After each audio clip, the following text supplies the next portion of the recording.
Chapter 6 Shadow Warrior. Jack and Annie went into the cave. They followed the ninja through the darkness. The back of the cave was lit with dozens of candles. Shadows danced on the walls. In the flickering light, Jack saw a dark figure sitting on a woven mat. The ninja master. The ninja bowed to the master, then he stepped to one side. The master stared at Jack and Annie. "Sit," he said. Jack and Annie sat on the cold, hard floor. Squeak! The mouse poked his head out of Annie's pouch. "It's okay, Peanut," said Annie. The master stared at the mouse for a moment. Then he looked at Jack. "Who are you?" he asked. "I'm Jack and that's my sister, Annie," Jack answered. "Where do you come from?" the master asked. "From Creek, Pennsylvania," Annie answered. "Why are you here?" he asked. "We're trying to help our friend, Morgan Le Fay," said Jack. "She left us a message." Annie pointed to the short ninja. "We gave the message to him." "You mean you gave the message to her?" said the ninja master. "And she has given it to me." "She?" said Jack and Annie together. The woman ninja's eyes sparkled. Jack thought she might be smiling. The master held up Morgan's note. "Perhaps I can help you," he said. "But first you must prove yourselves worthy of my help." Just then the tall ninja appeared. He made a sign to the master. The master stood up. He handed the Morgan's note to Annie. "You must go now," he said. "The samurai are close." "Samurai?" said Jack. He knew that samurai were fierce Japanese fighters. "Were they the ones in the valley?" Jack asked. "The ones with the torches?" "Yes, our family is at war with them," said the master. "We must leave before they find us." "But what about helping Morgan?" said Annie. The master strapped on his sword. "I have no time now," he said. "I must go." "Can't we go with you?" said Annie. "No, there's no place for you where we are going. You must find your way back to your house in the trees." "Alone?" said Jack. "Yes, you must go alone, and beware of the samurai." "Why?" said Jack. "They will think you are one of us," said the master. "They will ask you no questions. They will show you no mercy." "Yikes!" whispered Annie. "But you have seen the way of the ninja. You can practice yourselves now," said the master. "How?" said Jack. "Remember 3 things," said the master. "What?" said Jack. "Use nature, be nature, follow nature." "I can do that," Annie said. Jack looked at her. "You can?" he said. The master turned to Jack. "Your treehouse lies to the east. That is the way you must go," he said. "How?" wondered Jack. "How do we find the east?" Before he could ask, the master bowed. Then he disappeared into the shadows. The 2 ninjas led Jack and Annie out of the cave into the moonlight. The tall one pointed at the pine forest. Then they too disappeared into the darkness. Jack and Annie were all alone. Chapter 7 To the East. Jack and Annie stood still for a long moment. Annie spoke first. "Well, I guess the tall ninja was pointing to the east," she said. "I guess that's the way we go." "Wait," said Jack. "I need to write some stuff down." He took out his notebook. In the moonlight, he wrote, 1. Use nature. 2. Be nature. 3. Follow nature. "Look, Jack," whispered Annie. "Do I look like a ninja?" He looked at her. She had pulled her sweatshirt hood over her head and tied the strings tightly. She did look like a ninja, a very small one. "Good idea," Jack whispered. He pulled his hood up too. "Okay, let's go," said Annie. Jack put his notebook away. Then he and Annie headed east into the woods. They slipped between trees, and more trees, and more trees. All the trees looked the same. Jack got confused. Were they still going in the right direction? Wait, he said. And he stopped. They both stared at the woods around them. Do you think we're still going east? Asked Jack. I guess so, said Annie. We can't just guess, said Jack. We have to know for sure. How do we do that? Said Annie. We don't have a compass. Just then, the master's words came back to Jack. The ninja master said to use nature, he said. How do we do that? Said Annie. Wait, I remember something. Jack closed his eyes. He remembered something in a camping book. Now what was it? He opened his eyes. I've got it. First we need a stick, he said. Annie picked up a stick. Here, she said. Great. Now we just need a space with moonlight, said Jack. There, said Annie. They moved into a moonlit space between the shadows. Now push the stick into the ground, Jack said. Annie pushed the stick into the ground. The stick's shadow looks like it's more than 6 inches, said Jack. What do you think? It looks like it, said Annie. Okay, but that means the shadow's pointing east, said Jack. East, said Annie. So that way is east. Jack pointed to a new direction. At least I hope it is. We're real ninjas now, said Annie. Yup, said Jack. Maybe we are. Come on. They took off, heading east, they hoped. Soon they were out of the pine woods and walking down the rocky mountainside. They moved slowly from rock to rock. Finally, they rested against a giant rock. Let's check our direction again, said Jack. And he stuck another stick into the dirt. There, he said. He pointed to the shadow on the ground. That way. Annie peeked over the rock, down the mountain. Yikes, she said softly. Jack looked too. His heart nearly stopped. There are flames of fire coming up the mountain. The samurai. Jack and Annie ducked behind the rock. Squeak, said the mouse. Quiet, Peanut, said Annie. Jack reached into his pack. He pulled out the ninja book.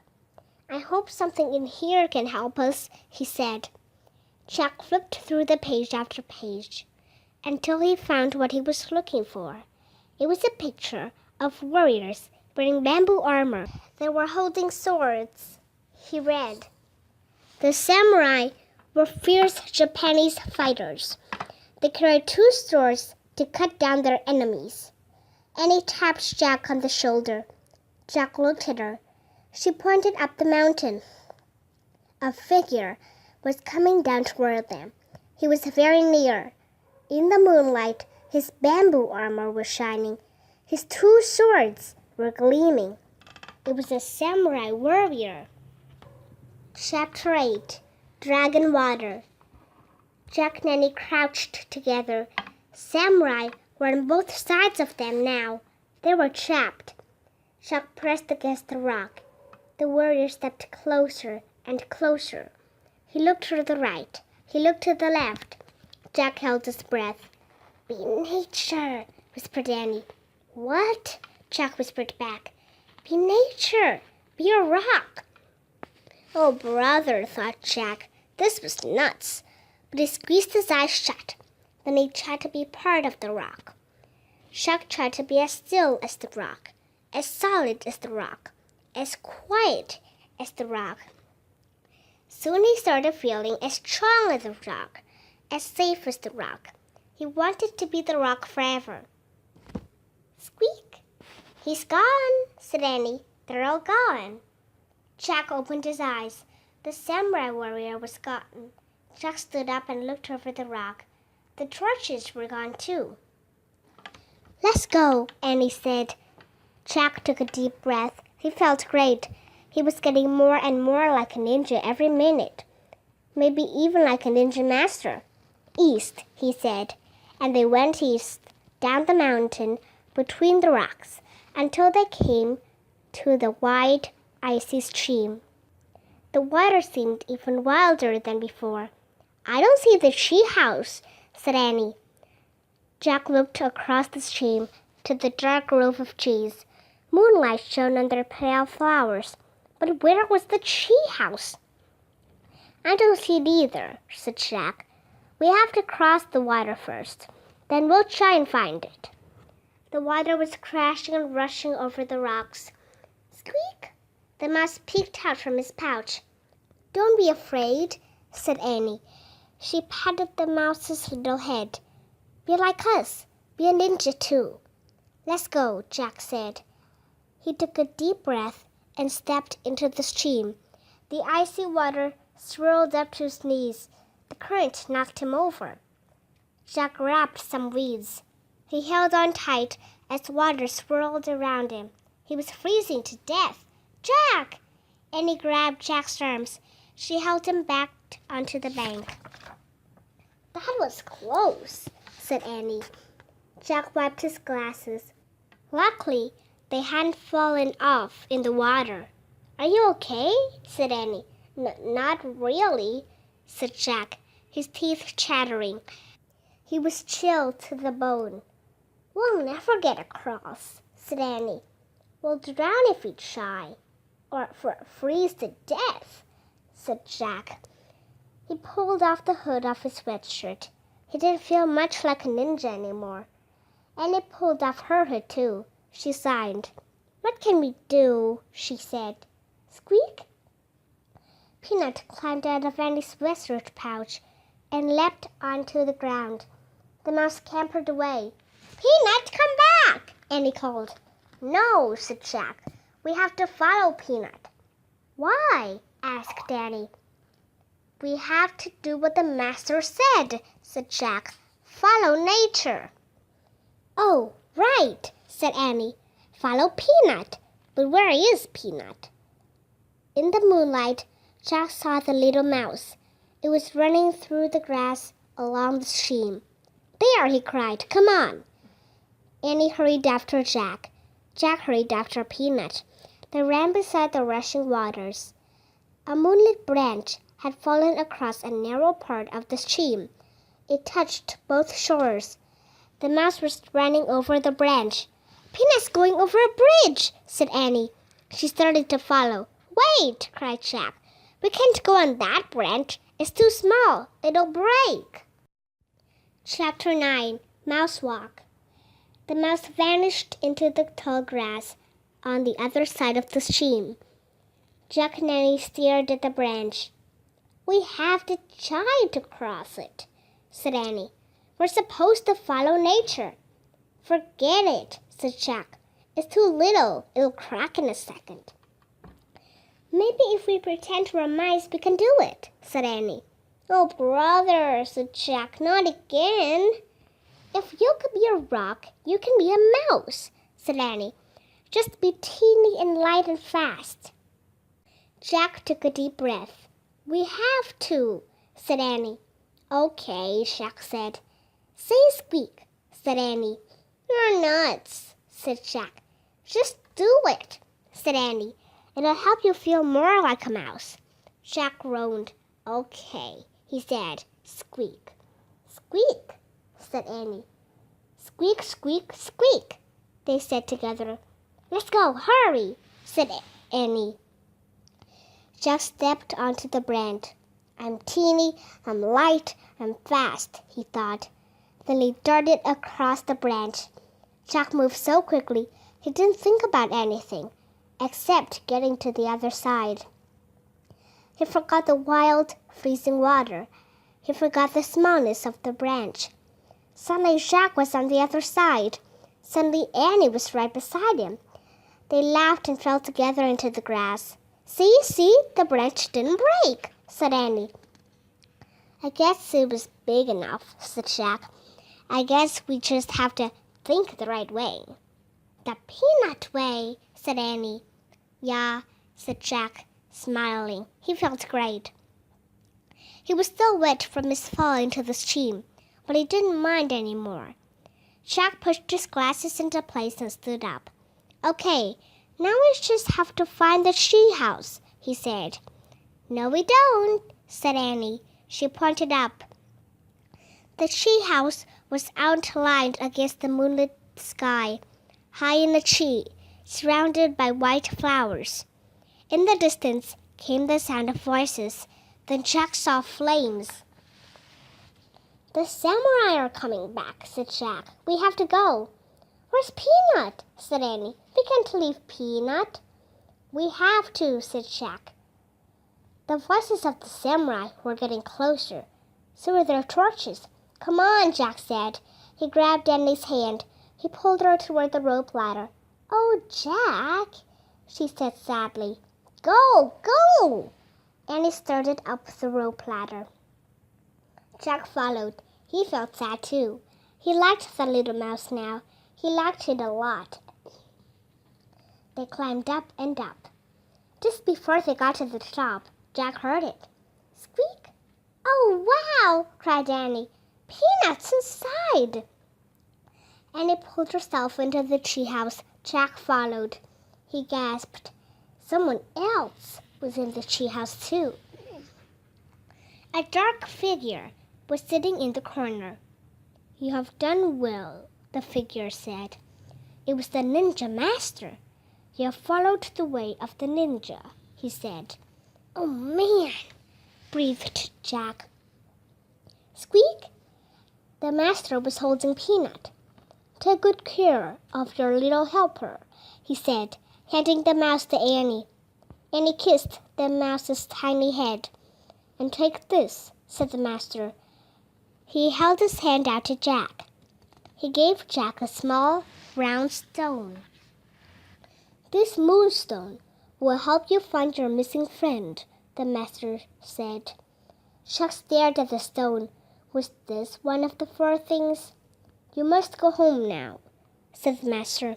He picked up the Pennsylvania book and handed it to Annie. Where did you find it? Asked Jack. Here, said the master. You did not see before, because your heart knew you had a mission to complete first. What about you? Said Annie. Can you come with us?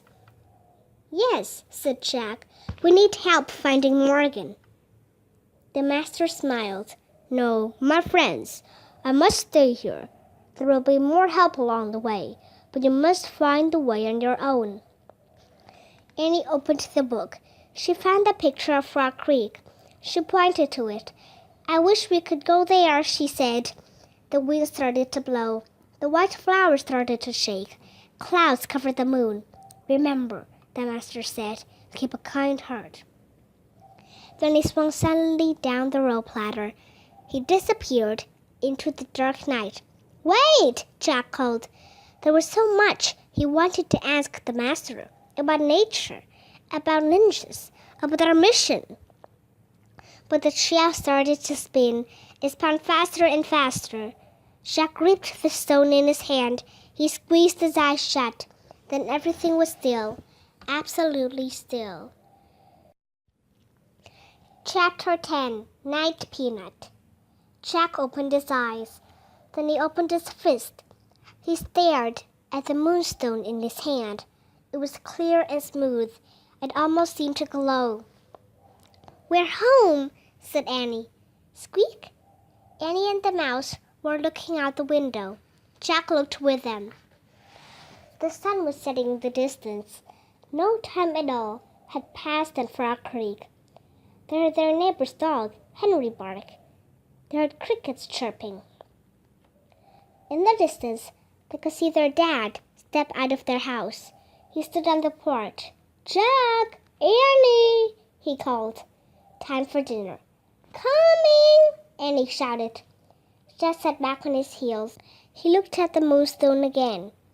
I guess we have one of the 4 things, he said. We'll look for the other 3 tomorrow, Annie said. Jack nodded. They had a lot more work to do. He put the moonstone into his pocket. He pulled on his pack. Ready? He said. Wait, said Annie. She took off one of her sneakers. She pulled off her sock. Then she put her sneaker back on. What are you doing? Said Jack. I'm making a bed, she said. A what? Bed, for Peanut to sleep in. Annie picked up the mouse. She tucked it inside her sock. Night, Peanut, she said softly. Squeak! Oh, brother, said Jack. Annie held the mouse close to Jack. Kiss it good night, Jack, she said. Don't be silly, he said. Let's go. Thanks for helping us, Annie said to the mouse. She put Peanut gently down on the glowing M.